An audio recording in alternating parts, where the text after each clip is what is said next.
The skulls and artifacts in this video are authentic from sites all around the globe. Feel free to share, but please do not download and respect the copyrights herein. Viewer discretion advised. So tell me straight, Rabbi, have any powerful people attempted to bury this knowledge? I tried to figure out where was the disconnect in history. This video is about the Nephilim, a mystery that goes back even further than Babylon. Enjoy the ride. Nephilim were on the earth in those days, and also afterwards, when the sons of God went in to the daughters of men and bore children by them. These were the mighty ones of old, famous warriors of ancient times. In all the 1st, 2nd, and 3rd century, and then even the early Jewish commentators all stood on the same ground with this, why is there such a disconnect? I researched something interesting. There was a second council in Constantinople from the early Roman Church. This was in 553. Right. AD. They decreed that the teachings of Origen, an early church writer, on the subject of angels to be heresy. This guy here was found in Peru. And here's a little baby one from Peru. Take a look at that right there. Look at the little fingers on that going up that long head. And this, of course, is Siberia, Russia. Enoch. This is where Enoch was rejected. This is where the early church fathers started becoming objective. And if you see something here really interesting, they go really far with this. They're even saying that men cannot be possessed of demons in any shape, form, or fashion. Look at the size of the mallet on that one from Peru. He almost doesn't look friendly, does he? And this one here is from the sands of Iran. This is one of apparently about 20 from a dig site in Germany. Would you say there's anything at all about that guy there that doesn't look, I don't know, human? This one was found in Bolivia. Hold on to your seats. We're going to go over some unique features on these long heads in just a minute. Also found in Russia, Peru. The sheer mass on the back of some of these is astounding. Here's a child being held. Look at the size of that one in the middle. This may be the largest one in terms of head volume out of Peru. Now we're really starting to leave the it looks human range. This guy here was one of 13 found at a dig site in Mexico. It's a biblical Hebrew text, and you start finding a lot of strange anomalies. You know, you read about giants when Moses sent the spies over into Canaan, and they described this land being filled full of giants. You know, when the spies come back, they said, you know, we're the size of grasshoppers compared to these men. The word Nephilim often gets translated as giants. It is true there have been actual giants in history. This is Robert Wadlow. He's the tallest man ever officially recorded in this modern time period at 8 feet 11 inches. This photograph was taken by Roy Chapman Andrews during an expedition to Mongolia in 1922. The image ran one time in National Geographic magazine. It was never published in the magazine again. Samuel's describing a guy with 6 fingers and toes, and he's not calling it a deformity. Now, you know, I've seen people with kind of a split toe, but it's a deformity. These are 6 working fingers and toes. I actually found an ancient picture from Babylon of a giant with 6 fingers and toes, and the giant is actually holding a lion, and he is so large that the lion is held like I would hold a cat. Like I'm saying, Trey, only if you're reading in the Hebrew are you going to see how deep this goes and how actually clear it is. It is curious where the trail can begin to lead when looking at ancient bloodlines. When talking about the word Nephilim, what we're dealing with is a little bit deeper and darker and larger in scope than giantism, a really tall guy, or your favorite basketball player.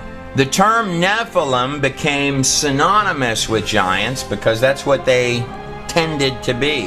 It is by no means limited to that meaning. In fact, the word Nephilim is more of an umbrella term for the hybrid children, creatures of any high strangeness, which are actual flesh and blood, biological products of the B'nai Ha-Elohim, the fallen angels. Well, first, the word Nephilim is actually a plural from the Hebrew word nephal, fallen. And when you say Nephilim, you're basically saying the fallen ones. Genesis chapter 6, verses 1 through 2 says that when men began to increase the number of the earth and daughters were born to them, the sons of God. The term sons of God, or the B'nai Ha-Elohim, can mean angels, fallen angels, or, in the book of Enoch, the watchers. Sons of God saw that the daughters of men were beautiful, and they married any of them that they chose, and had children by them. So at this moment, without going off of any of the physical evidence, and before taking a really deep look at these skulls, or peering into the history, and just using the text alone, in any authentic text, whether you're dealing with actual angels, or you're talking about fallen angels, these are not Hallmark card creatures. These are extremely powerful entities. Angels often get depicted in artwork with wings. Now, the Ark of the Covenant does have two cherubim depicted with wings over the mercy seat. But, key term here, these angels are representing the cherubim at the throne of God in heaven.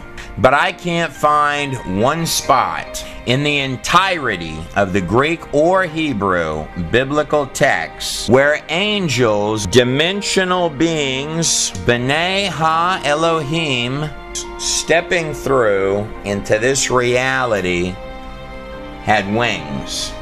From the angels at the tomb of Jesus Christ, no wings. All the way back to Genesis, to the angels that visited Abraham, to the angel that dropped the chains from Peter's wrists and said, "Get up and come with me." Every iron-locked door opening before their path, and soldiers seeming to fall by the wayside, unconscious. Peter had some clout with someone somewhere that night. The soldiers that had fallen asleep woke up to be executed the very next day. The truth is, there are wealths of these throughout the text. The helping hand that seems to arrive in extremely particular moments when all hope might otherwise seem lost. Or messengers appearing to announce highly specific events in human history. Events and moments that would change everything. You know, it almost reads like someone sort of guided how all this comes out. One of the most stunning discoveries of the 20th century is that the entirety of the universe is finite. That's actually extremely powerful knowledge. Reality can appear solid, but in truth, it's 99.9% empty space. The base framework of reality itself, at the deepest quantum level, is not made of matter, but of little statistical probabilities appearing wherever they need to appear next. Even the majestic ticking minutes of time itself are quantized at 10 to the negative 43 seconds. And every single three-dimensional particle pixel of this place is not random. In fact, they're 10 to the negative 33 centimeters. The fabric of reality is finite, almost like a pure data live stream, and it's not random. That's extremely powerful knowledge. It was Albert Einstein who once said, reality is merely an illusion. When you hear the physics guys talking about the universe as a hologram, or saying that our reality is a simplified projection of a much more complex reality, or saying that time, space, and matter are synthetic, I don't know if I like the term projection. It seems far too limiting. Or mathematicians who might say that the whole place appears to be a product of mathematics, which our mathematics are extremely inadequate to describe. It is true that a created thing can never understand the full scope of who created it. Bottom line, that this place is couched in a much larger spiritual and dimensional reality. These are the words of Paul when writing to the Hebrews. Do not forget to entertain strangers, for some have entertained angels unaware. How can a spiritual being, an angel, or even a whole set of fallen angels, give actual birth to its own genetic line of anomalies? How can something spiritual, dimensional, interact with something physical? I'm not sure that the lines are quite that black and white. It was Jude, the half-brother of Jesus Christ. Mind you, this comes right before Jude quotes from Enoch 1:9. Enoch would be the seventh from Adam, the great-grandfather of Noah in the book of Genesis. Genesis 5:24, and Enoch was not, for God took him. God really liked Enoch. And so Jude is saying, even the angels, which kept not their first estate. Angels there is talking about fallen angels. The term kept not their first estate has a dual meaning in that sentence. Not just that they left the heavens, but their physical bodies for earthly flesh and material bodies. Jude continues, but left their own habitation he hath reserved in everlasting chains under darkness unto the judgment of the great day. These are actual fragments from the book of Enoch, found in the caves of Qumran in Israel, dating anywhere between 100 to 400 BC. And of course, the most famous document and record to come out of those caves was this actual image of a scroll of Isaiah found in those caves, which had scholars literally holding their breath until they found out that every single word has an exact precision matching our current text that is uncanny. This applies to all of the Hebrew texts, by the way, even the Greek Jewish texts. The fragments from the book of Enoch matched up perfectly with copies found by explorer James Bruce in complete Ethiopian Bibles in 1773. The book of Enoch is divided into 5 sections. It's in the Book of the Watchers, where the bulk of the Qumran fragments come from, that Enoch is telling you that a set of 200 fallen angels made physical entrance to this place. This would have been prior to the flood of Noah, as Enoch was the great-grandfather of Noah. In fact, this would have been more than 1,000 years before Noah, as Methuselah, the longest living man ever recorded in the biblical text, lived 969 years. If you do the math on it, Methuselah actually died the very year, or 7 days, before the flood. Curiously, the name Methuselah means his death shall bring, or perhaps more precisely, his death shall bring the judgment. Speaking of strange skulls, skulls like this one here are what the archaeological community often refer to as Neanderthal skulls, like this actual image of a Neanderthal skull on the screen here.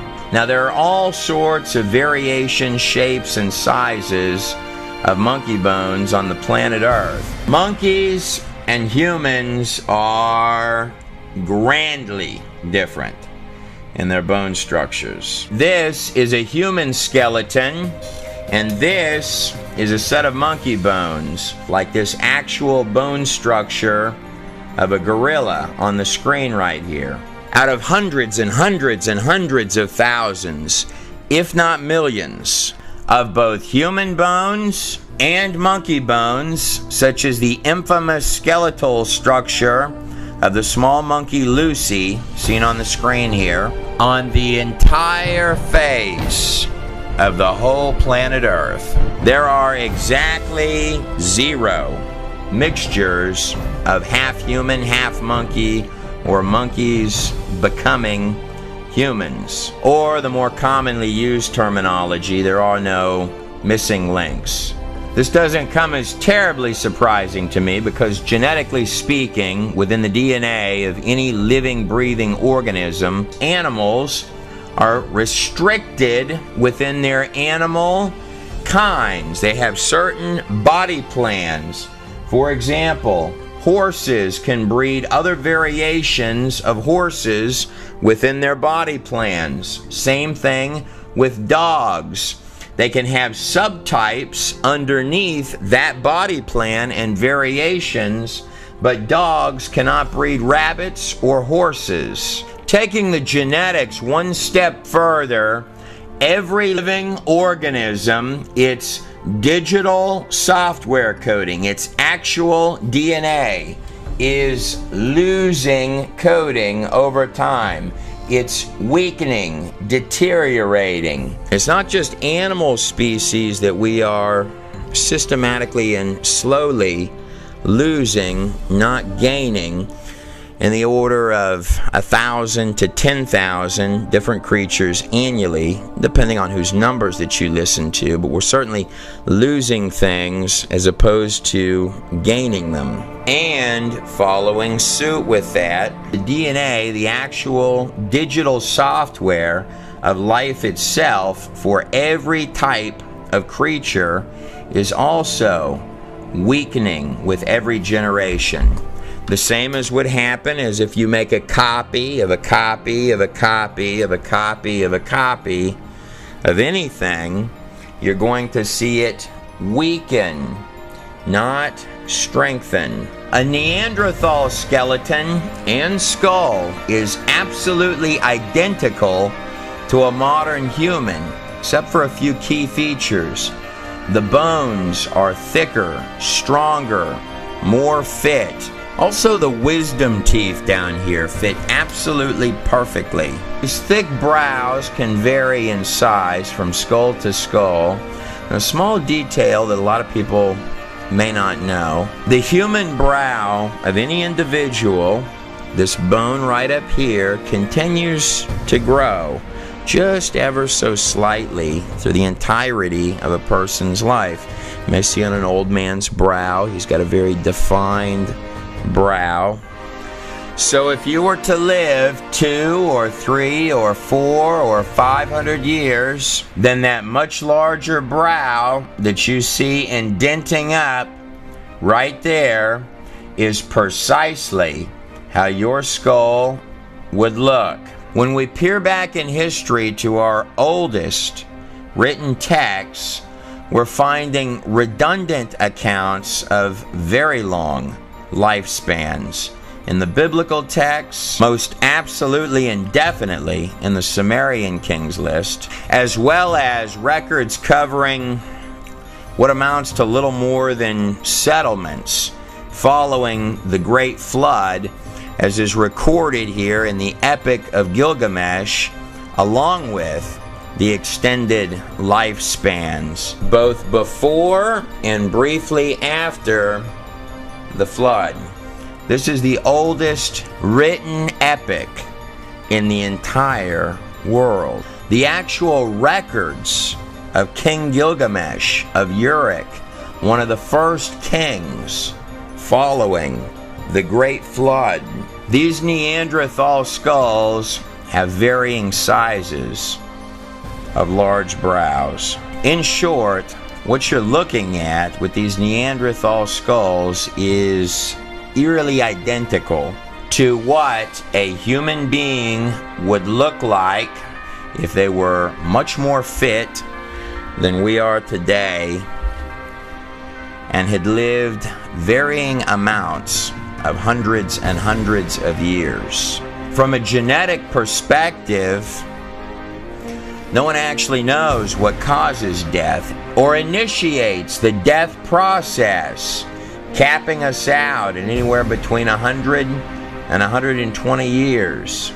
Almost as if someone flicked a switch off inside the coding. Every single cell in your entire body is programmed to regenerate and renew itself. But when dealing with the topic of the Nephilim, we are by no means talking about elongated years and larger brows, stronger bodies and wisdom teeth that fit perfect like a glove, the extremely long years resting on the large brow of the forehead. Nor are we fiddling around with old monkey bones. The truth, however, is that there are a lot of human-esque bones on this planet which can very easily, even to trained experts, blur the lines between was it human or was it something else. Now, there are a lot of tribes that have done varieties of things to their bodies to achieve a number of different effects, including the binding of the skull to produce this elongated shape on the back of the head.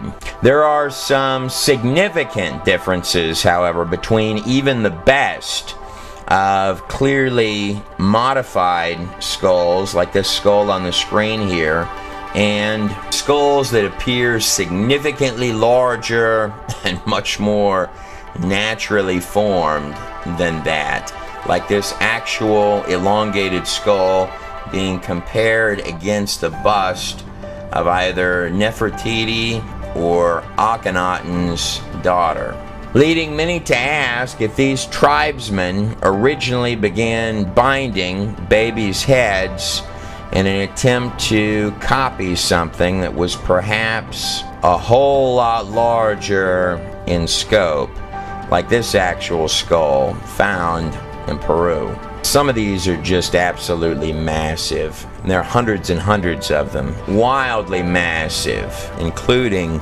children that already have the features. One of the first red flags that you're dealing with something that is incredibly strange is that the actual head volume of the elongated skull is at least 25% larger in its head volume than a regular human or even an old human skull. These are in fact quite different.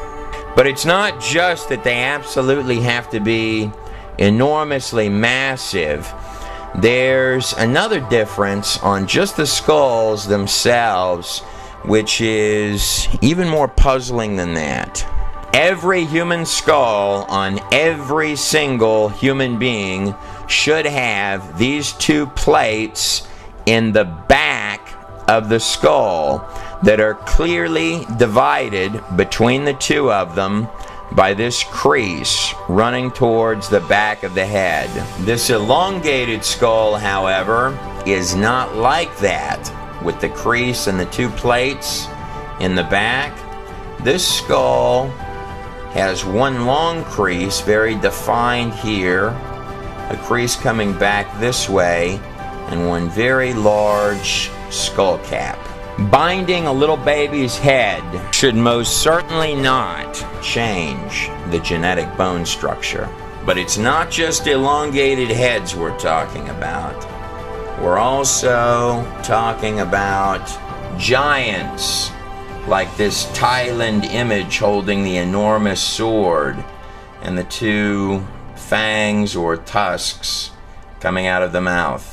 Now, I do believe that's a Babylonian Ishtar right there, depicted as a circular disc, which these three gentlemen are bringing before this very large character. Babylon, particularly ancient Babylon, plays perhaps a critical role in all this.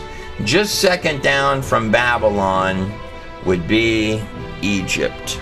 After the Hebrews were in the wilderness during the time of the tabernacle and about to enter the promised land, in Numbers 13:33 it says this, "And there we saw the giants, the Nephilim, the sons of Anak, who were of the giants, and we were in our own sight as grasshoppers before them."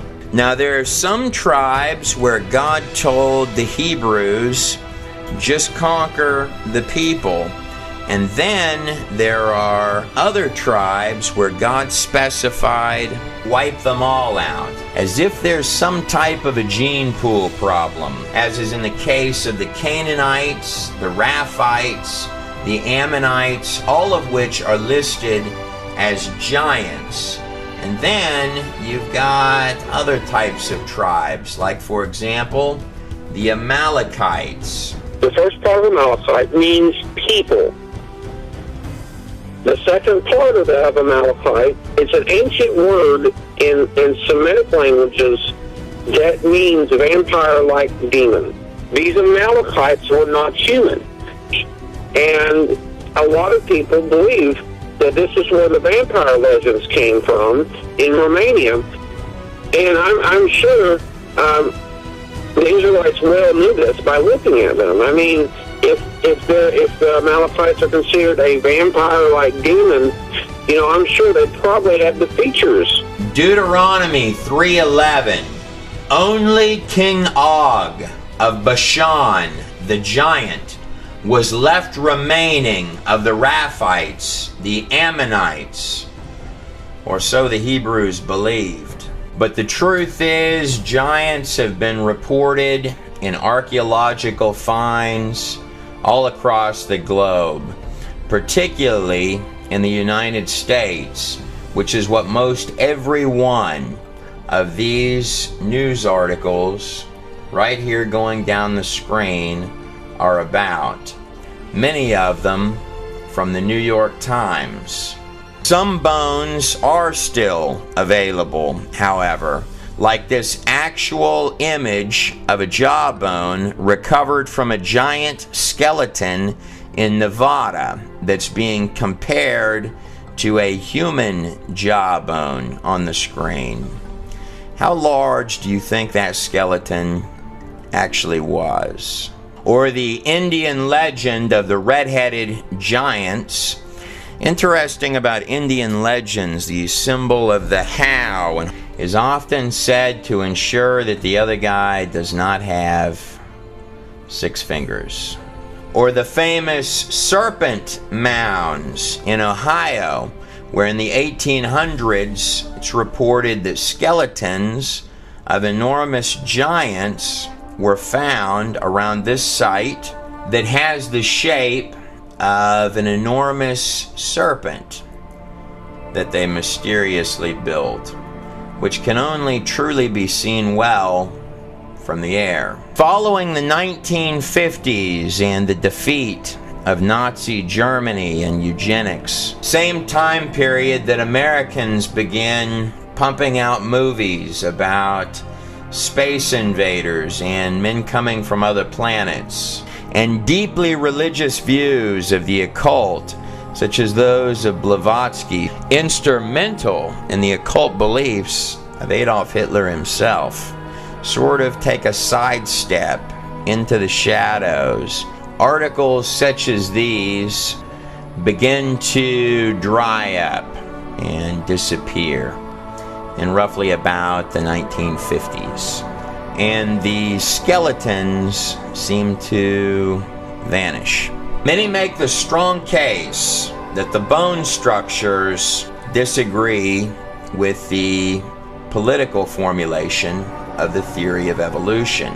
Whereas that may be true, there are others who would argue that it's somewhat deeper than that. Speaking of occult, if I shift my attention over in the direction of ancient Egypt, the place that occasionally had kings with very unusual skulls, like this actual imagery here, done using the skull of King Akhenaten. Here's the skull of the 18th dynasty King Akhenaten without any digital effects on it. This piece of artwork is female, believed by many to be Akhenaten's daughter. Here is his son, the child king, in this X-ray on the screen here. The very infamous King Tut, who also had this family had very unique features. Long head, in all of the drawings of himself, like this actual drawing of Akhenaten. Notice the crown is very elongated, and the strange shape of the body. And this is the wife, Nefertiti, carved in stone. This king moved the most powerful palace in all of Egypt to rule over an area called Amarna, to take the pinnacle of power and throne of the empire from Thebes and Abydos and the land of the old gods, all the way up here to a newly prospering place called Amarna, which is directly across the Red Sea from Sinai. Curious thing about the ruins of this particular dig site, it has a reported 365 outdoor altars, the practice of worship of one god, a mesmerizing place stretching into the horizon. And it's an entirely well-drawn community, all three of which are not Egyptian practices, they're Hebrew practices. One thing that Akhenaten and his son, King Tut, both proved is that even god kings can die. Both were killed with remarkably similar bashes in their long heads. I personally think that the Visor Eye did it in cahoots with the head military general Ramses, great-grandfather of Ramses the Great. But I wasn't there, and the statute of limitations has run out. Akhenaten, shown here with the serpent coming out of his forehead, and his son Tut were the final kings of the 18th dynasty, later giving rise to the 19th dynasty king, Ramses the Great, immortalized in this statue here, who many believe was the Pharaoh at the time of the Exodus. Mernptah, depicted here, standing next to Ra, with the disc encapsulated by the serpent. Mernptah was the next king to take the throne of Egypt after Ramses. He was also the 13th son of Ramses the Great. On his victory stele, depicted right here, makes a strange statement. The people of Israel is laid waste. Their crops are not. I have no idea what that means. Just because your dad, Ramses, hands you an empire, missing at least half of its army and all of its slaves, you can't go getting all bent out of shape about that. But if I am to hop way backwards in time, that 200 fallen angels recorded as having come in prior to the flood, which is really what's being referred to when you hear terms like mystery religion. Notice the star inside of the golden jewel-covered crescent.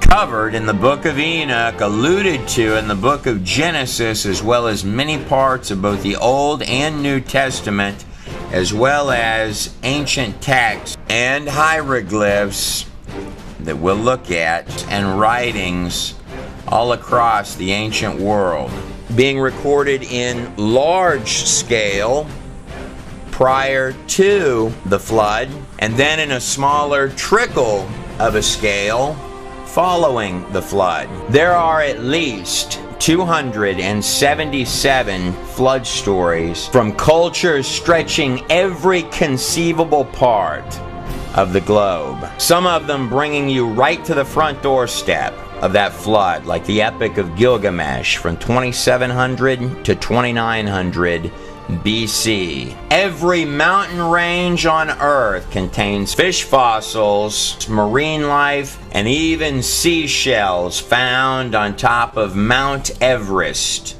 in the Himalayas, extending to include mass beached whale graveyards, turning up in the middle of deserts, like this classic example here of the mass whale graveyard in Chile, the most arid desert in the world. And here's another whale dig site from the other side of the globe in the sands of Egypt. Look at the size of that whale buried in that desert there. Plant and animals are found buried and fossilized in every single layer and strata of the top layers of the earth. Creatures of every possible kind of animal that we see every day are found mixed in underneath the earth, along with mammoth-sized creatures, which don't seem to be around anymore. And these animals of every genre and flavor are often found in mass graveyards, like this actual dinosaur graveyard seen on the screen here, as if the animals were herding, and whatever happened, happened fast, hit all at once, and was unexpected.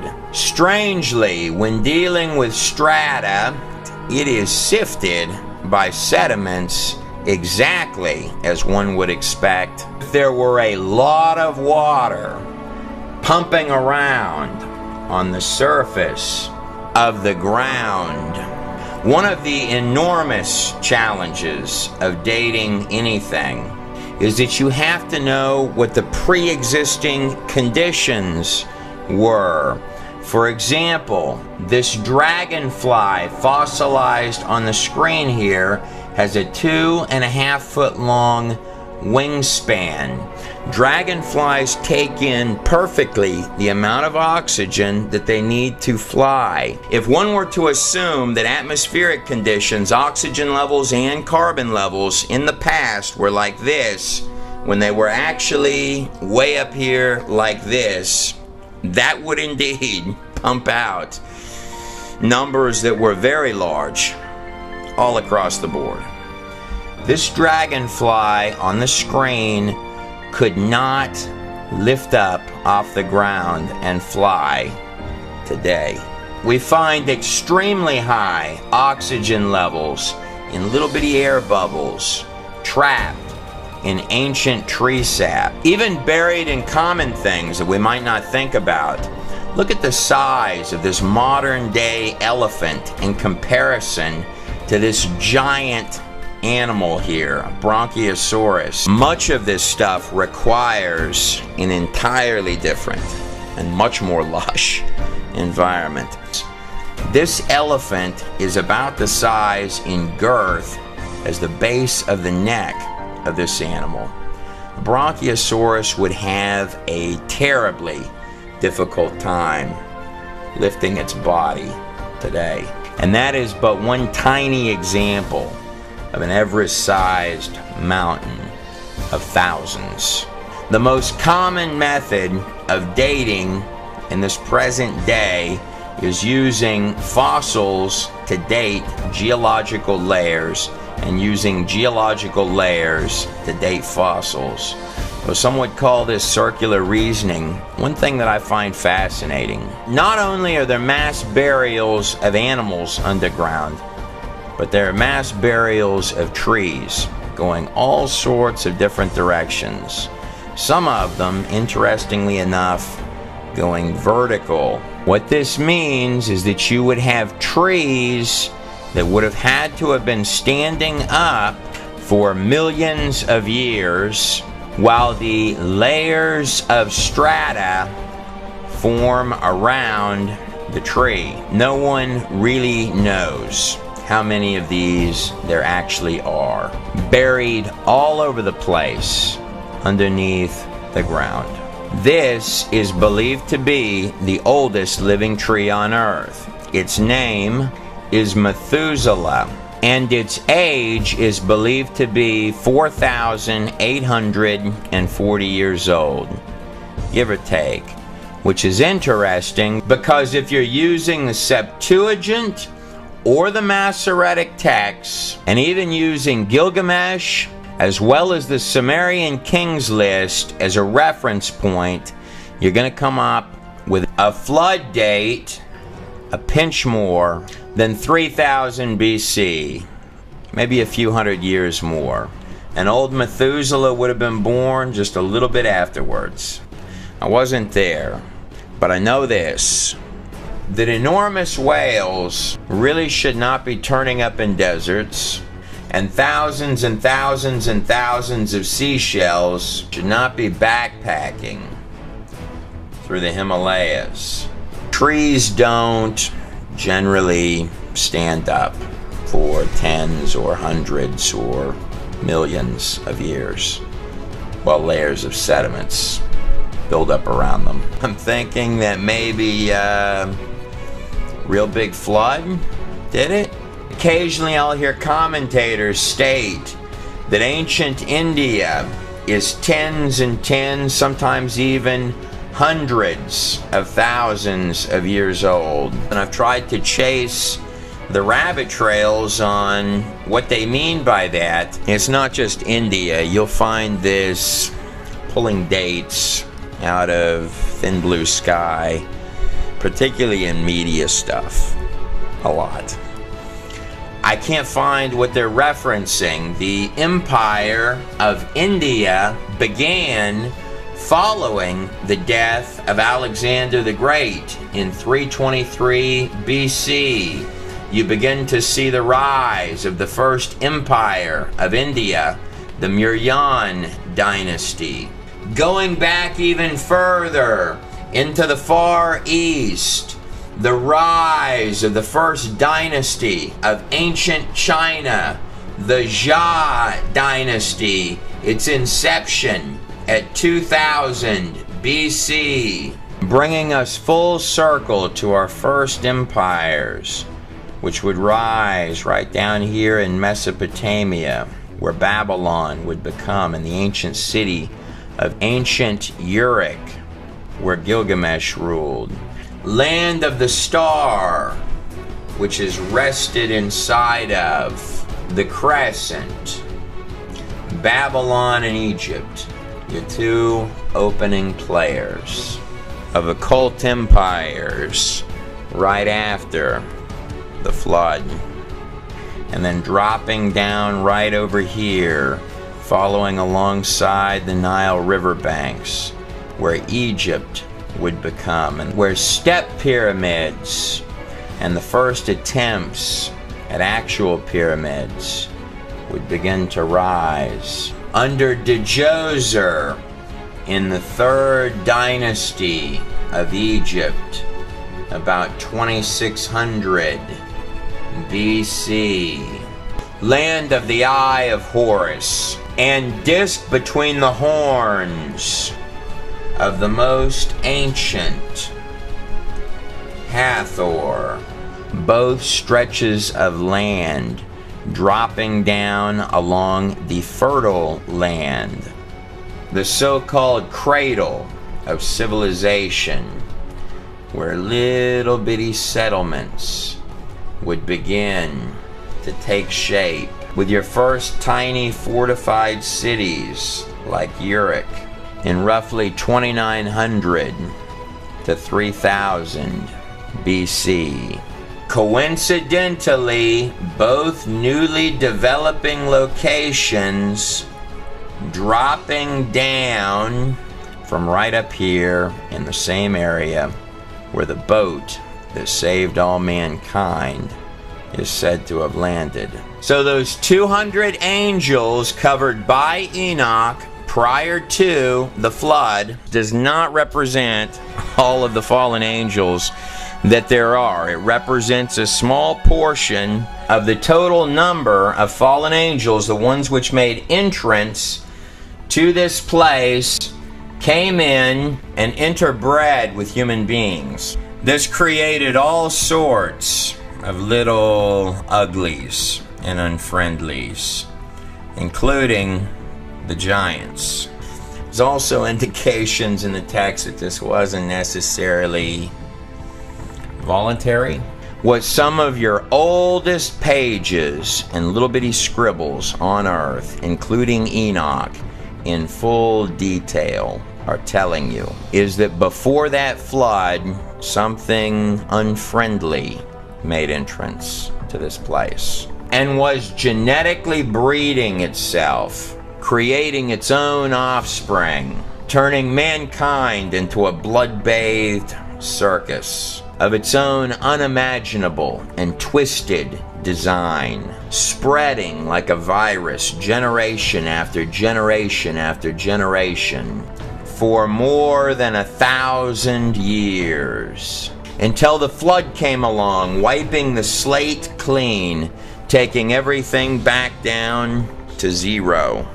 But then afterwards, another little bitty door opened, and perhaps what was in the past might slowly creep its way back in for a final show. It's my extremely strong opinion that the bulk of the hundreds of truly strange bones and enormous skulls, unlike man, in this video came after the ancient flood. Nephilim were on the earth in those days and also afterward. Genesis 6:4. Breeding generations. Look at the scope of the size of this child's head. And then breeding even more generations. The size of the eye sockets are enormous. Moving up this large skull. And then dropping down to breed some more generations. And here's another little baby one. And then breeding even more than that. And look at the eye sockets in comparison to the size of the skull atop that tiny skeleton. Enoch 7:3. And when men could no longer sustain them, the giants turned against them and began to devour mankind. It really is absolutely astounding.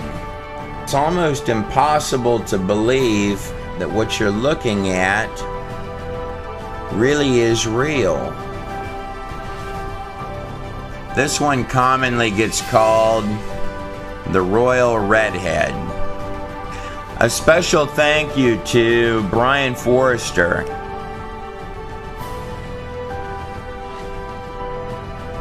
as well as his team in Paracas, Peru, for making the footage as well as the elongated skulls seen in this video available.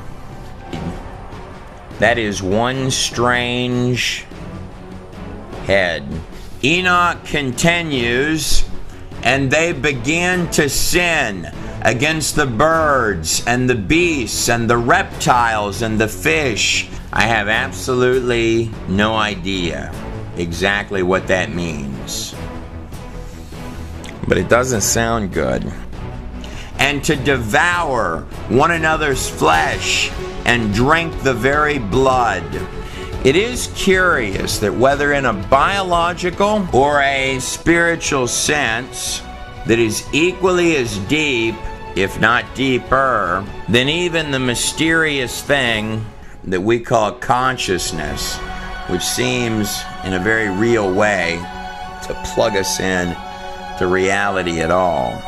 There's always something uniquely special about the blood. It is an interesting verse that we've all heard in Leviticus 17:14. You've heard it a million times. The life of all flesh is in the blood. The real word is actually saying the ruach of every sort of flesh is in the blood. It's saying the spirit of the flesh is in its blood, not the life. That has been not a poor translation, but a mistranslation. It is important to note that after death, the blood is no longer usable, as if it's lost something. Every living organism on this planet is constructed of three-dimensional digital coding, like zip files, pure data, zero junk code in every single strand. Tit for tat, line for line, which opens up click by click by click to become a living biological organism. All of it fitting together like a perfect glove. And deeper inside the genome, the framework of pure biological software and precision operating system, file folders containing actual body plans, digital instructions, coordinating every strand, every cell, every little bitty part, pulling the molecular fabric of every piece together to create a biological masterpiece, literally written, birthed into reality itself from scratch, and seemingly plugged in to neurologically and consciously control every single system of the entire biological masterpiece. It's not just consciousness, the intangible controlling the tangible, which is a paradox. The living blueprint for what you call you is alive in every single drop of your blood. One could quite easily come to believe that there's something a lot larger in scope going on here. It does say in Genesis 1:26 that God Himself created mankind in His own image and likeness. It's a powerful statement. When you're dealing with the ancient past, or things which may even boggle the minds of trained physicians, let no detail, no matter how seemingly trite, slip through the fingertips. To truly understand Babylon and the time periods lasting to this modern age, the more recent past from which these skulls likely come, one could easily make an extremely strong case that we are merely infants running loose in very short-term little bodies, biological machines, through which we peer out consciously into this thing that we call the material world, built and constructed right out of thin air by digital coding, light years more sophisticated in each and every single strand than all of the computer software made by man combined, all the way back to the very first computer. What the pages of Enoch are saying, as well as the Hebrew texts and cultures all across this globe, is that something has tried to plug itself in and insert itself into all of that. Enoch is not just talking about a set of very dark, fallen beings and producing their own hybrid children. It goes a lot deeper than that. What he's telling you is that these fallen angels, which produced the Nephilim, neither completely angel or completely human, but something in between. So what he's literally saying is when they die, their souls come out from the race of giants that came from this union, gave way to a brood of evil spirits. And those are the foul spirits of the earth, the demons. The Nephilim die, they become or get added to the number of demons, beings which later cultures would call the underworld gods, the shadow creatures from all of the ages of history, things and creatures that can possibly bleed through from a realm that might be just as close as the air between your fingertips. Now, it is always eggs and semen that things like this are after, right? Or be summoned. Notice the little baby down there in the image. There's a big part of me that thinks that that thing there might not ultimately want to be friends. Almost like whatever it is, it's close enough it can see you. Enoch used the term the Watchers. But in terms of evil, the deeper, darker, more twisted and macabre, the better. And the higher the place of the carnage. These aren't fallen angels. If he casts them out, the fallen angels can go. They can go to the high places. But these aren't fallen angels. These are demons. These are Raphaim. These are dead Nephilim. Don't forget that I brought up the high places. Sure is a lot of red way up there in this drawing. The more vicious and brutal, the more bloody, yet venomous, terrifying, and precise. The ceremony, as if intoxicating things that dwell in the darkness. One of the most respected names in the field of ufology, his opinion shared by notable others such as J. Allen Hynek, was none other than Dr. Jacques Vallée. Instrumental in Steven Spielberg's Close Encounters of the Third Kind, commonly stated his belief that the UFO phenomenon was in fact demonic. Human beings are under the control of a strange force that bends them in absurd ways, forcing them to play a role in a bizarre game of deception. Was Aleister Crowley, a self-proclaimed black magician at the top of a great many of the most predominant secret societies, to give the first drawing during the 20th century of one of these large-headed entities, a character that Crowley claimed stepped through into physical reality. This entity would ultimately become what Crowley would describe as a spiritual guide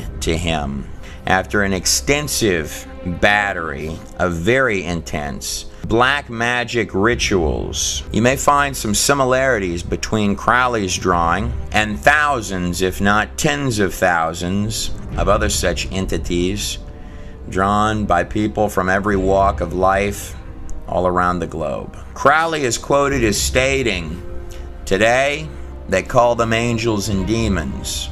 Tomorrow, they'll call them something else." The UFO phenomenon simply does not behave like extraterrestrial visitors. It actually molds itself in order to fit a given culture.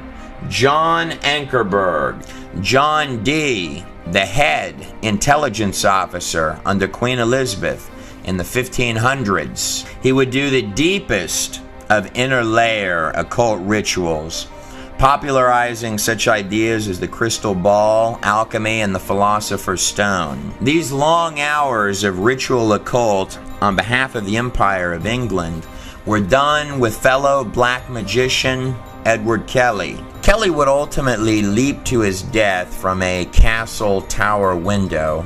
John D., however, would go on to catalog extensive lists, meticulously detailing out a vast array of entities, which he claimed not only could communicate, but could also physically step right through into the material world itself. Though the public position and statement of the Empire was that D was communicating with angels, D's diary, discovered following his death, told a different story, recording that the entities were becoming more and more evil.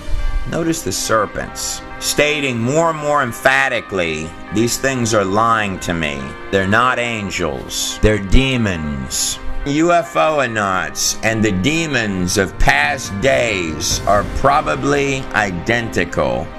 Dr. Pierre Guerin, in looking at accounts of claimed aliens, all roads seem to lead to the occult. More specifically, either Egyptian or Babylonian. Ephesians 6:12, "For we wrestle not against flesh and blood," the claimed mystery religions themselves, but against principalities, powers, rulers of darkness. Whether you're talking about something that just appears in the skies, spiritual wickedness in high places, which really does beg the question, where is it when you don't see it?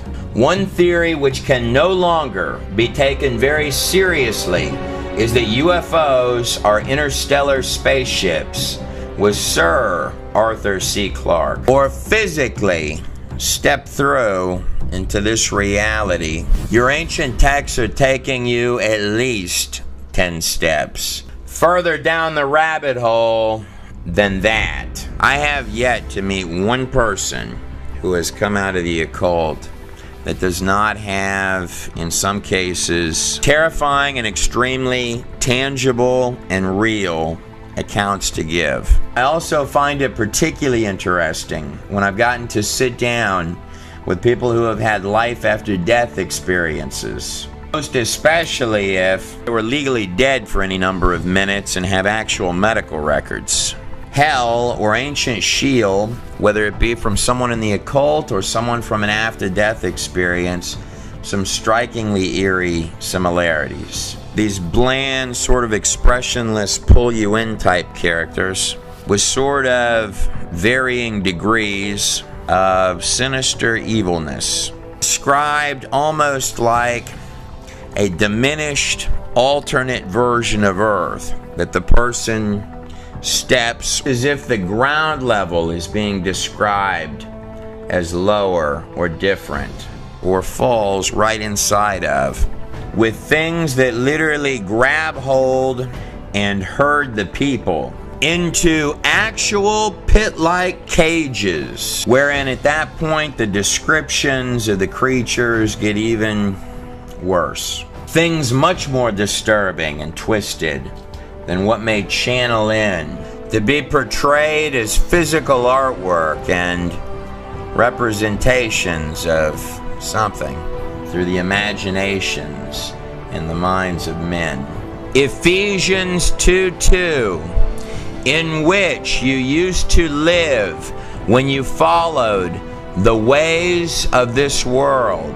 What fascinates me is when people look up and they describe, and the ruler of the kingdom of the air, like these sky city type of apparatuses, this spirit who is now at work in the sons of disobedience, sort of hover in a murky or black, dark, scarred horizon. Whether in personal accounts or even in Enoch, you get these hints of things that are in the air and things that are moving. But diving below, where the people are quickly snatched and drugged to the side by the apparent welcoming teams, they'll talk about a lot of serpents ranging from enormous creatures to these more or less human-sized things, often with man-like or human-like features, similar to the wisdom serpents or serpent gods found in every single major ancient culture with uncanny similarities. Look at that big old serpent crawling inside of the crescent-shaped moon between the two Babylonian Ishtar stars. I do believe you're going to find the serpents like the one these three fine fellas are praying to in nearly every belief and religion on earth. The serpents, no matter what size or shape they're described as, just like any of the other characters within the place, always had this ancient, old one, yet vicious and precise, kind of highly intelligent twist. It's also noteworthy to point out the similarities historically of bones or warped protrusion like horns, which is in this recreation of Egyptian artwork. Notice the extra set of horns on top is empty, whereas in this rendering, between the horns, you've got this little disc resting on top. An environment described at the core of its beating heart, decrepit almost with this vibe of mechanical madness combined with living dead organism of tentacles and fangs. What some might have been calling the second heaven, the said diminished realm well beneath heaven, and decrepit much more than the earth, littered with sophisticated type things in its skies, where the fallen angel, Lucifer himself, is said to rule for a short span. Almost like hitting the show code key, the virus side of reality, and cavernous needing a breath and a drop of water flames.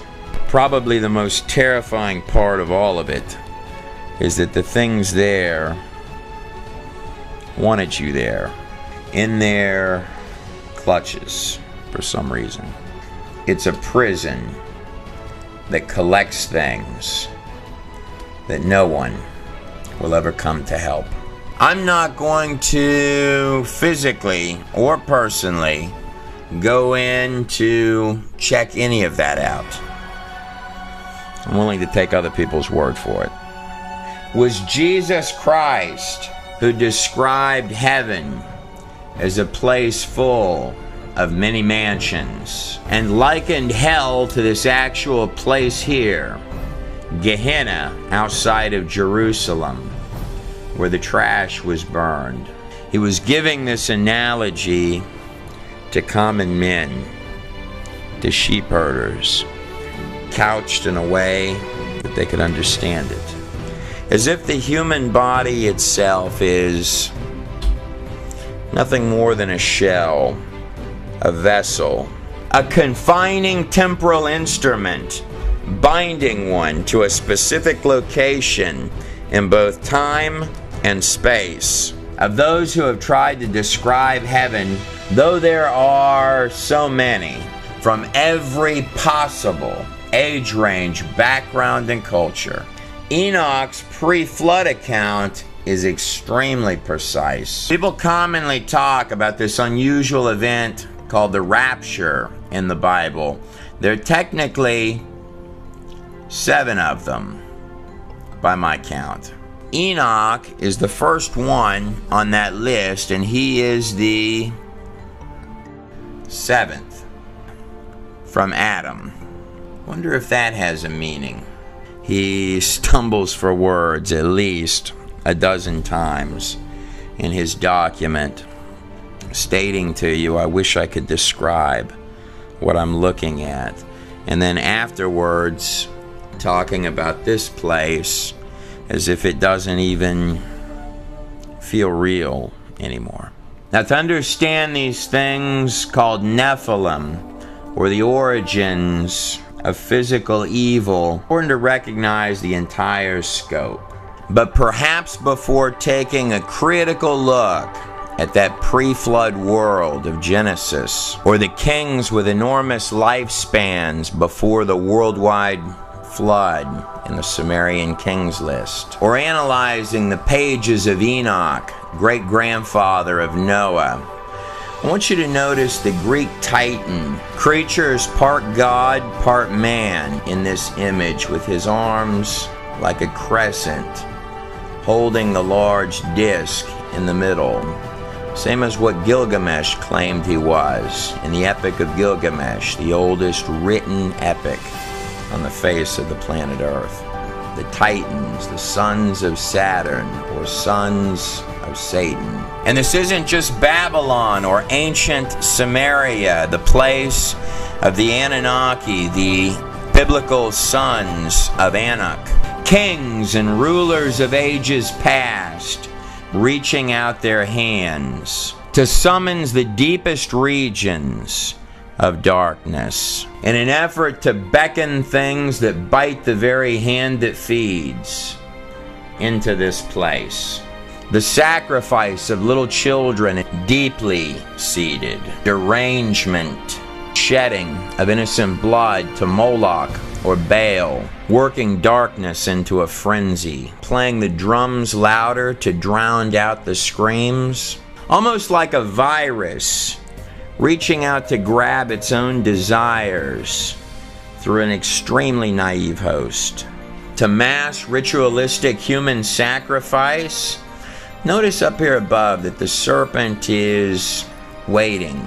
It's almost as if the idea is that they're feeding something, that the moment his eyes roll closed, that there's something on the other side waiting for him to come through. Notice how the serpent is used as encapsulation, as if to define ownership. It says something really fascinating in Genesis 3:15, right after the eating of the fruit and the serpent in the garden. It says, I will put enmity between you, the serpent, and the woman. The serpent is coming out from the forehead, the place where the third eye, or the mind's eye, would be placed. The eye of Horus, or the all-seeing eye, floating mysteriously above the pyramid of bricks built by men. As a side note, it is curious how strikingly similar the eye of Horus looks in comparison to a human pineal gland inside the brain.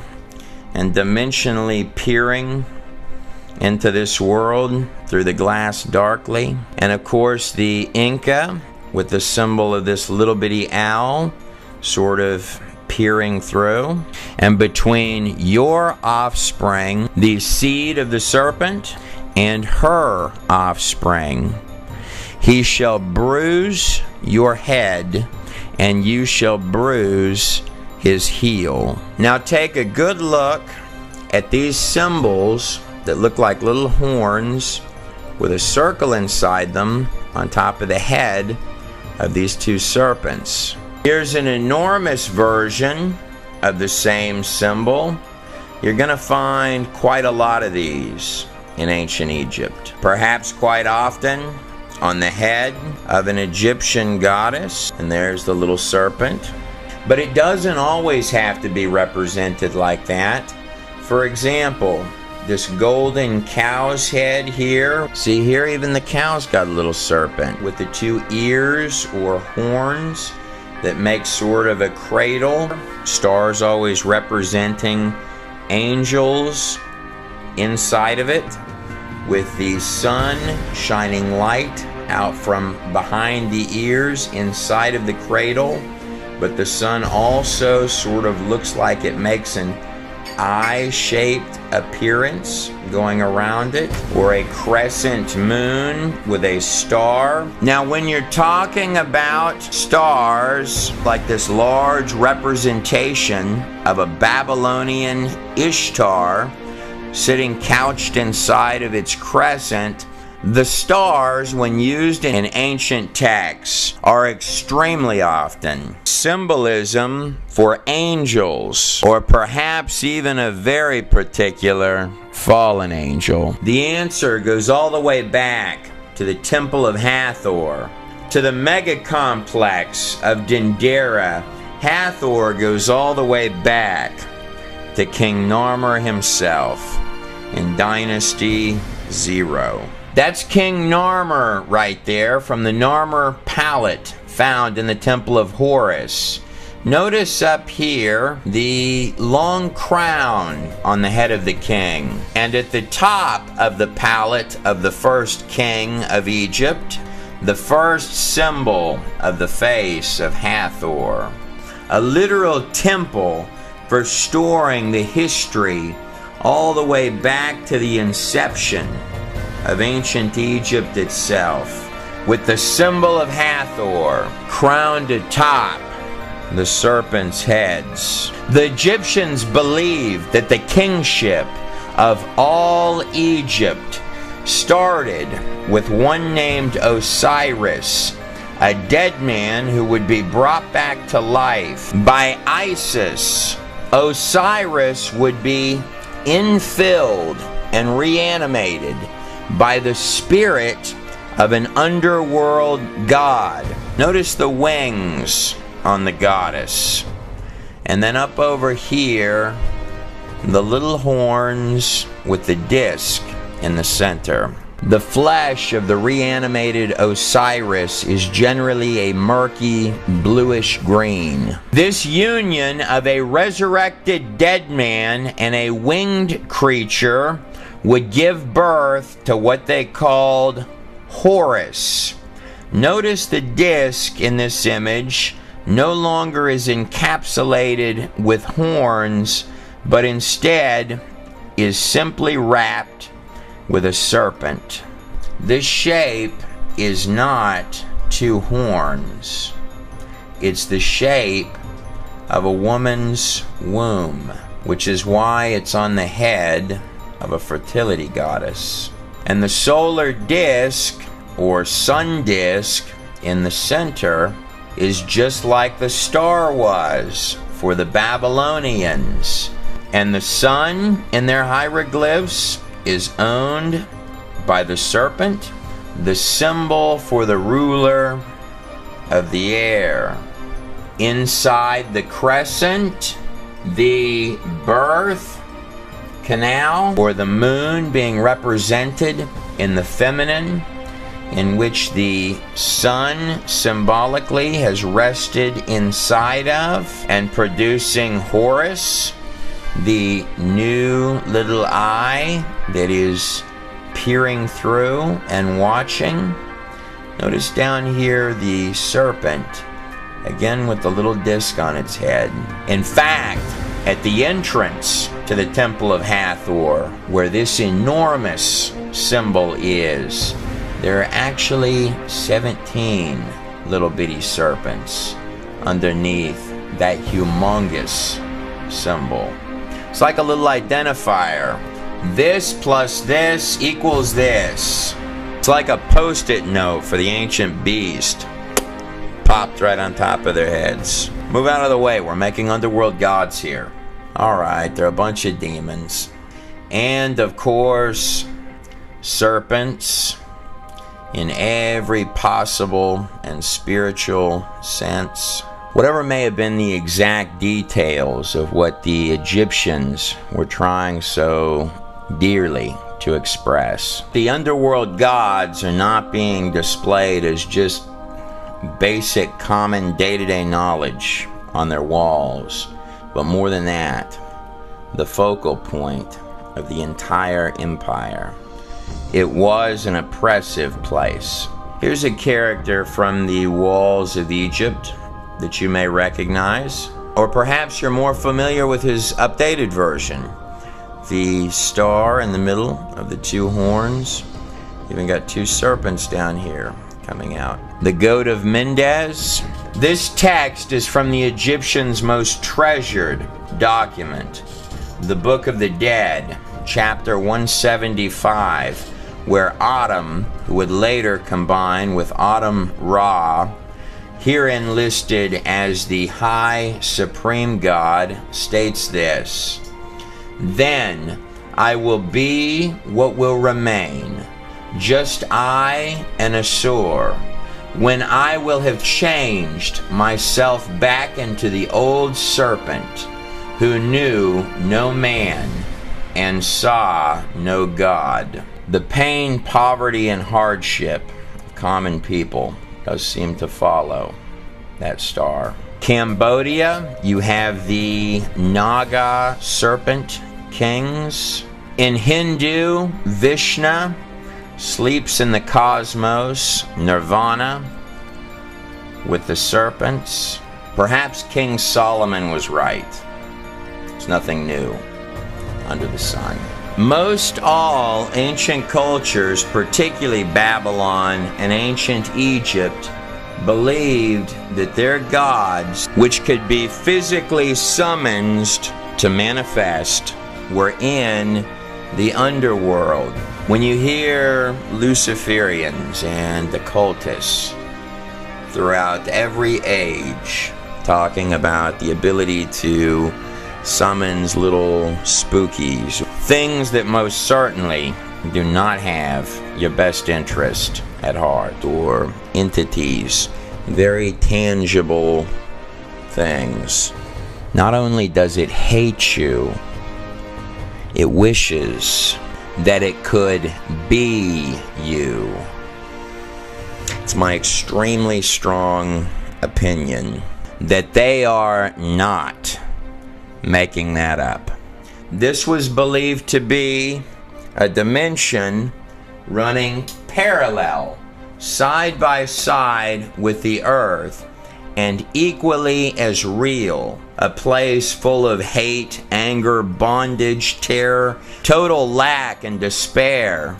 A place where mankind is herded up and cast to the fangs of a vast array of frightening things. But in the very halls of pentacles of power throughout the ages of earth, men from nearly every age of empire, both great to small, in pursuit of mankind's age-old hang-ups, lust, greed, power, or the really big one that goes all the way back to the serpent in the garden itself. Ye shall become as gods. Softly whispered lies, almost like the whole thing is a test. Trinkets in exchange for everything. Now, if we go back just a pinch before the first step pyramid in Egypt under Djoser, And I hop back over here to the land of Samaria, later Babylon, to the little tiny settlement of Uruk, called by many the oldest city in the world, and by some the rising New York City of the ancient world. It's just outside ancient Uruk, where Nimrod, the first king, the one recorded as having been in defiance to the Lord God, one of the great grandsons of Noah, drawn here, deified in this 4,000-year-old recreation of an artifact and artwork from ancient Nineveh. Or, in the Sumerian writings, the legend of Enmerkar, the king of Uruk, who actually built the great tower that has come to be known in history as the Tower of Babel. The name meant Gate of the God. You can view the Tower of Babel like one enormous mega invocation ritual. They're recorded as inviting something from the darkness to step up from its lair. It was at that point that they described something sort of human-like entered. 2 Corinthians 11:14. Even Satan himself masquerades as an angel of light. The Sumerians called it the Enki, as seen on this actual inscription. He's making entrance through this little doorway with these lines around it, surrounded by these two characters with heads that look something like this. And the Enki was called the Lord of Earth, the giver of knowledge, or the morning star. Sometimes the word Abzu, or the symbolism, like these little wiggly lines here, gets translated as waters. It's not quite correct. The word Abzu means abyss, which is where the Enki, being summoned here, is coming forth out of. This stretching scape of land right here is believed to be the remains and ruins of the Tower of Babel, the place where in either the Sumerian texts or the biblical texts, the tongues were confused and the people began to fan out, or the ancient ziggurat of Eridu, just 12 kilometers outside of And of course, the very word Babel today means confusion. If you take all of your pages and hours of history, you're dealing with a tale of two cities, Israel and Babylon, spiritual light, or conversely, spiritual darkness. Everything in this place has a lower level meaning and a higher level meaning. After the Hebrews left Egypt, the land of Osiris, Ra, the eye of Horus, and entered Sinai following the plagues of Egypt and the parting of the Red Sea, the Ark of the Covenant and the mercy seat between the wings of the two archangels, placing the Ark inside the Holy of Holies at the very center of the temple, where the high priest would go in once a year, and he would sprinkle the blood of atonement on the mercy seat of the Ark of the Covenant. Speaking of power in the blood, Understand, Trey, Moses wrote this 2,000 years before Yeshua was born, before Jesus was born or crucified. So when you say God's sacred name, and the high priest was sprinkling blood on the Ark of the Covenant and saying God's holy sacred name, sprinkling blood on the ark, he would be saying Yahweh, Yod-Heh-Vav-Heh.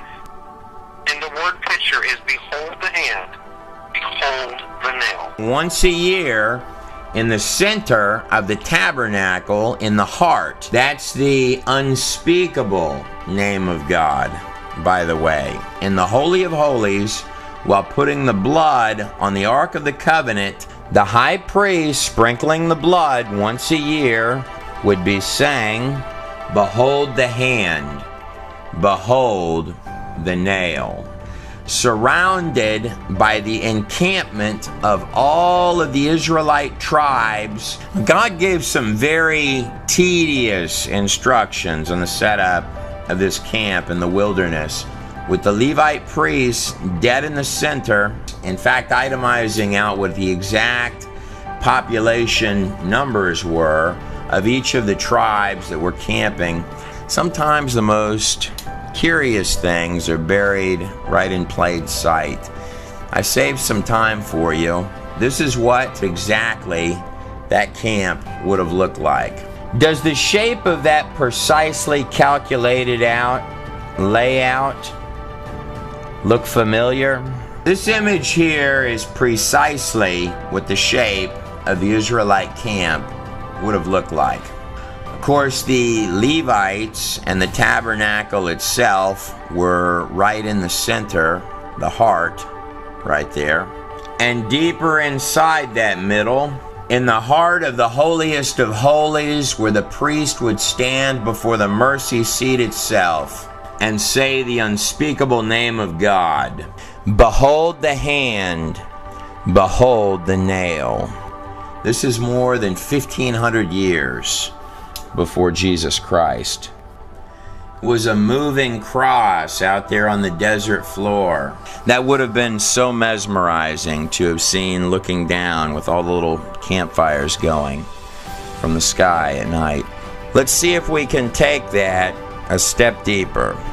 Curiously, if you take the names from Adam all the way down to Noah in the book of Genesis, and you look at the root meaning of those names, this is what it reads. Man, appointed mortal sorrow, the blessed God shall come down, teaching, his death shall bring the despairing rest and comfort. You'd have a terrible time convincing me that some Hebrew scribes concocted that in the Genesis text. Nonetheless, let's go deeper than that. Pre-flood, Book of Enoch. He goes further than just fallen angels and hybrid offspring. Enoch is redundantly prophesying the coming of this Son of Man, laying out that at a time in the future, not only will what has been done be undone, but further, that through his name they shall be saved.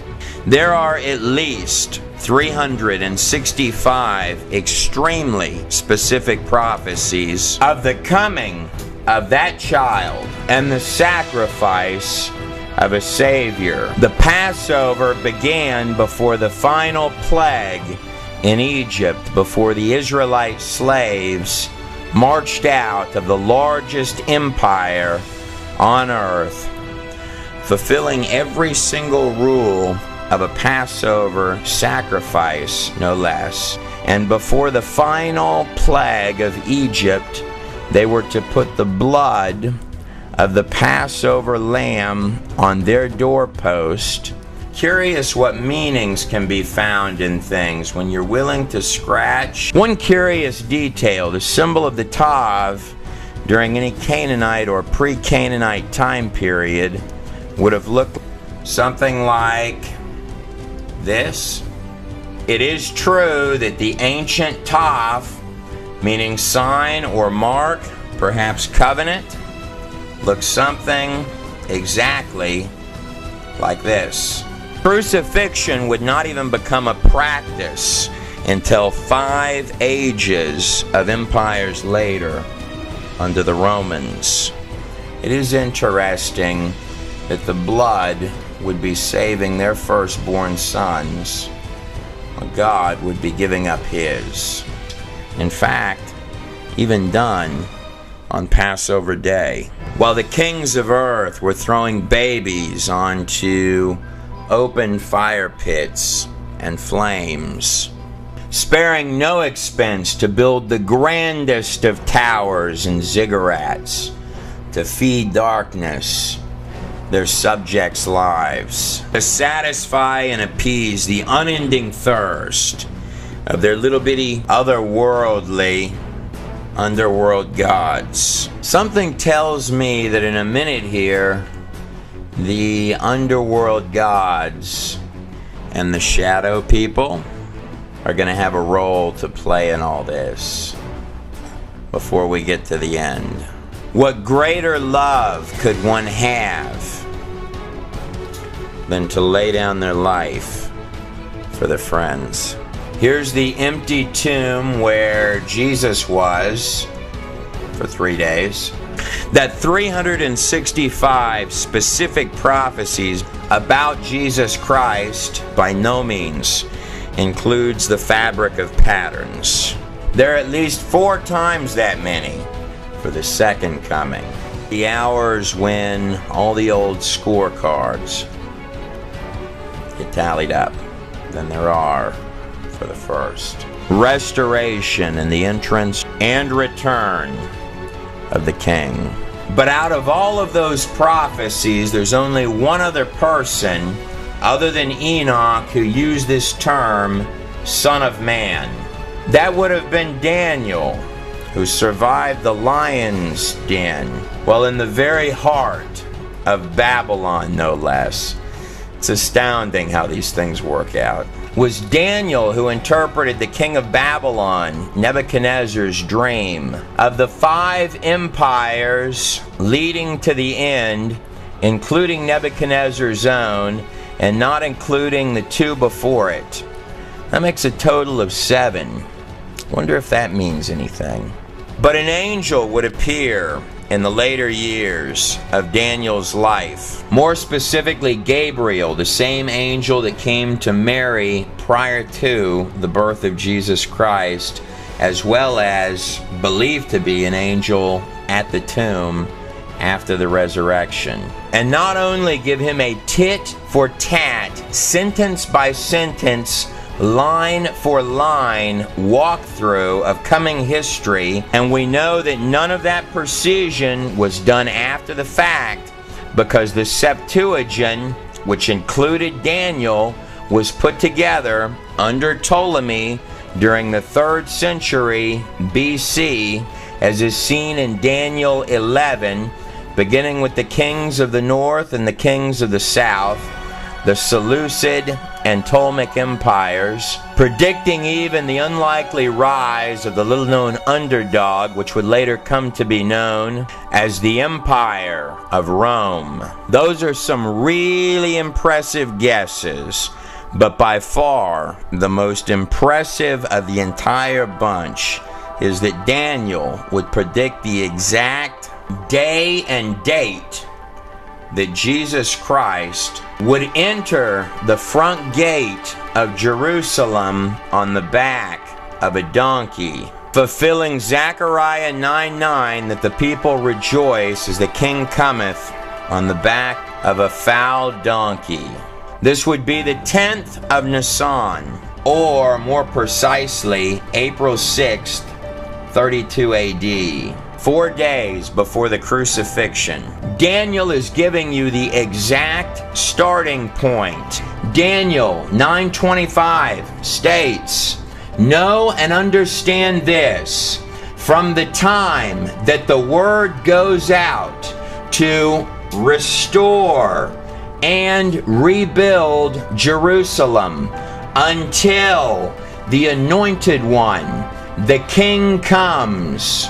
The date that a Persian king gave the decree of Artaxerxes on March 14th, 445 BC, to restore and rebuild Jerusalem, after the Persians had defeated Babylon in exactly the way, by exactly the guy, Cyrus, that Isaiah had predicted 200 years in advance. Countdown leading to the precise day, and writing this more than 500 years in advance. It brings new meaning to when Jesus Christ told the Pharisees, "You think that in those scriptures you have eternal life, but it's those very pages that speak of me."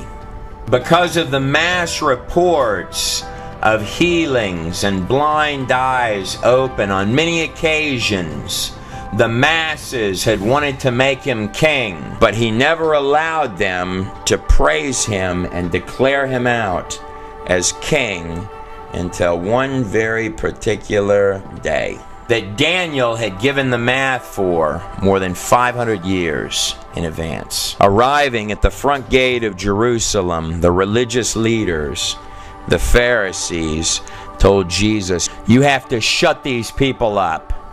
This is heresy." Jesus replied to the Pharisees, "If I were to silence these people, indeed I tell you, even the rocks of this place would cry out." If you do the math from the decree of Artaxerxes to the triumphant entry, this point here, 69 times 7 times 360, using the identical calendar system of the ancient world, most especially Babylon, making provision for the 24-day difference between March 14th and April 6th, as well as your 116 days added in for leap years, you're going to come up to exactly 173,880 days. On the money. Daniel's margin of error, more than 500 years beforehand, from that angel's lips, was precisely 0. But if I hop backwards, much before Daniel, before even the young King David, stamped into the pages of history for the highly unusual, miraculous defeat of a six-fingered giant named Goliath. But going back past even David, the one often called a man after God's own heart, beyond the days in the wilderness, then even the time in Egypt, back to our first little starting gate cultures, down here in Egypt and over here in Samaria, the place of ancient Uruk, where Gilgamesh, depicted here as statue, ruled. Right here to the land and area of Ur. Now that is a giant holding a lion, right? Where Abraham, the father of all the future children of Israel, was living. Many believe that Abraham could see the base of the Tower of Babel while growing up. And then it begins a little something like this. "Get thee out of thy country, and from thy kindred, and from thy father's house, unto a land that I will show unto thee." Abraham would ultimately travel over here to exactly where modern-day Jerusalem is. "And I will make of thee a great nation, and I will bless thee, and make thy name great. And thou shalt be a blessing, and I will bless them that bless thee, and curse them that curseth thee." That's a very big promise. One night he woke up with hot sweats and horrors that the Lord had shown him that his descendants would be slaves in a foreign land for 400 years, but that God himself said that he would judge that nation. "And in thee shall all the families of the earth be blessed. Genesis 12, 1 through 3. What those pages are telling you is that the Hebrews, Israel, was the delivery system for the Savior of all mankind, leading full circle to the most well-known passage in the whole masquerade of particles that makes up the planet Earth. For God so loved the world that he gave his one and only Son, that whosoever believeth in him shall not perish, but have everlasting and eternal life. And every single possible thing, short of the kitchen sink, tried to stand in the way of that. What those pages are saying, all of them, is that you, no matter who you are on the other side of the screen, were born above even the angels. Someone asked me the other day how I truly thought that the entire universe was held together. I was stumped by the question. Here's my answer. It's love. Totally undeserved love. Never listen to snakes, because they're snakes. You were born to be free in every possible sense, in both this life and the next. It's my extremely strong opinion that the shadow people are not your friends. Go on your own journey to ask these very same questions. Your life is worth that. Oh, before I forget, Jesus did say another thing to his disciples. In Matthew 24, it says, "So it was in the days of Noah, so also shall it be in the day of the return of the Son of Man." One can only wonder what exactly that might mean. It is true that the grand finale of any fireworks show is always at the end. I'm Trey Smith, and I hope you enjoyed the video. Here's some fireworks for you, of the friendly kind. Look at how that skull actually does have an enormous skull cap on the back, that it is genetically different in its bone structure than a human skull. It's not just that the head is longer, it's actually got a different structure. Coming this winter, soon, or maybe even available now, depending on when you're watching this video. All the Nephilim video you just watched on DVD in high quality, with over 45 minutes of extra commentary with Trey Smith on Nephilim, aliens, demons, and the coming future. A DVD you won't want to miss. We are not responsible for any Nephilim which may have been injured in the making of this video. Special thanks to Michael Donner as well as Trevor Demir for the music that you heard composed in this video, as well as Brian Forrester for providing the video footage of the elongated skulls that you saw inside the Nephilim video, as well as to Rabbi Brian Hall, who provided much more information than was possibly covered in the few clips where he was talking, as well as Rick Hummer, and also the largest dedication of the entire video to my Lord and Savior, Jesus Christ, without whom this video would not have been possible at all, had I not been able to hit my knees every single morning and talk to him before I started doing any one of these clips. You just watched The Nephilim by the God in a Nutshell Project. Stay tuned. I've got a few more things tucked into the back of the video for you. Click the subscribe button. It's found right down here on your YouTube screen. There's a lot more to come. So make sure you subscribe to this channel, but more than that, if you go over to the God in a Nutshell Project, that's godinanutshell.com, video The Theory of Everything, which looks something exactly like that, is out and available. The video is about 3 hours long, a little less than that. It's also free to watch on YouTube. See, there I am right there, in a slightly lower quality than the DVD. Special thanks, by the way, to everyone that gets a copy of the DVD Theory of Everything.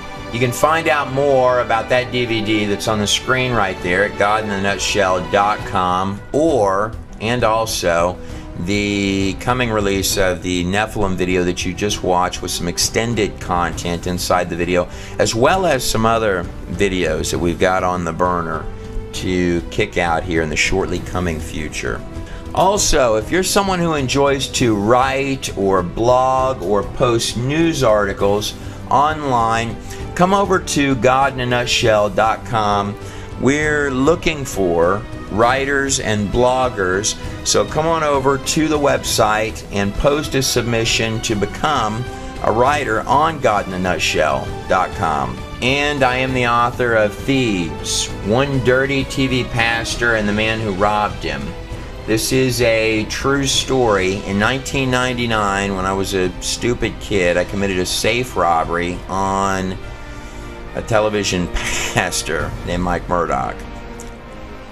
This is an article done by D Magazine about the book. That's me down there running from Mike Murdoch with the safe on my back. This is Mike with his standard goatee up there coming through there. To me, it all sort of feels like it happened in a different life at this point through the television screen. He looks a little bit angry in that picture there.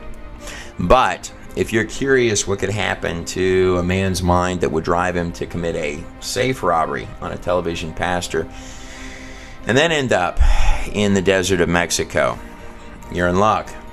Here's some clips. Thieves by Trey Smith. Amazon, Barnes & Noble, anywhere books are sold. I've been on radio and TV for 20 years. And Trey, first, as far as the book itself, I'll give you an example. My producer, Will Duffy, his wife, Danielle, was in the hospital to give birth. And they had some time, so Will is reading aloud Thieves. And not only his wife becomes addicted to it, but people in neighboring beds, neighboring rooms, all sat in to listen to Thieves being read. It's like Danielle wanted to delay labor because she was so fascinated. Thieves was me pouring literally my heart out day after day. These were all written in a jail cell, and guards used to pay me when they were on shift. They would give me extra lunch trays to read them this book. So Thieves was originally paid for with jailhouse lunch trays. And then, after the safe robbery, when I'm on the run from a television pastor in Mexico, it really kicks into high octane. Sometimes I would just stop and say to myself, there's not a lot of really great ways for any of this to end. Crazy as it seems, though, it did all end well. I promise. Thank God for that. I'm pretty certain that you're not going to find anything like this anywhere. I wanted to tack a note onto the end of this video and state to you that that book, Thieves, from start to finish, no matter how fun it might be to read, does not in any way represent who I am today. And more than that, I've not only asked forgiveness in my own heart, but from a great many parties who are in that book and who are not in that book that I needed to ask for forgiveness from. More than that, I'd like to give a special thank you to ministries, men and women of faith, churches, and organizations all across this United States, because they are not represented. The hearts of the people are not represented by the few that are just take. I have seen so many, both great and small ministries, who no matter who they are, they would give you the last shirt off of their back. And I want to thank them. I'm Trey Smith. God bless every one of you.